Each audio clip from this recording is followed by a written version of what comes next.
tacaamulkaaga dadka ka hooseeya iyo tacaamulkaaga dadka ka sareeya haddii ay kala duwan yihiin habdhaqankaaga cilada ku jirta marka kanna inaad weynaysidaa laga rabaa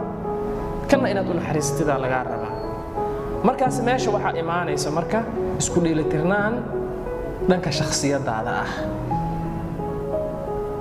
qaabkee ay marka ay isku dheelitirnaan kartaa marka ama balance ay ku noqon kartaa ama tawaasun ay ku yeelan kartaa marka shakhsiyadaada waxa laga rabaa inaad kobcisid horumarisid kor u qaadida laga rabaa dad ayaad madax u tahay Soomaa dadkaas madaxda aad u tahay waxa laga rabaa dulqaad badan laga rabaa adkaysi badan laga rabaa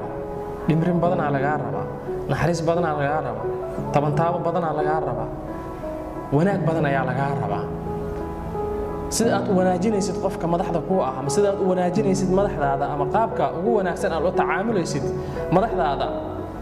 kan adiga hoos shaqeeyana sidaas si lamid ah inaad ula tacaamushid ayaa laga rabaa si markaasi habdhaqankaaga uu noqdo habdhaqanka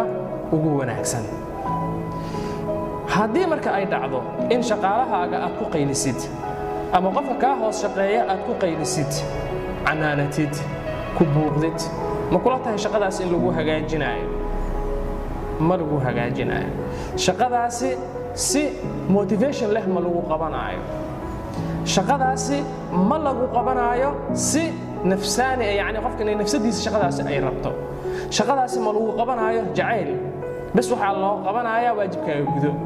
marka adiga shaqadaada ma waxaad doonaysaa inaad ka yeeshid ama inay ka yeelaan dadka adiga ka hoos shaqeeya waajibkaaga gudo maya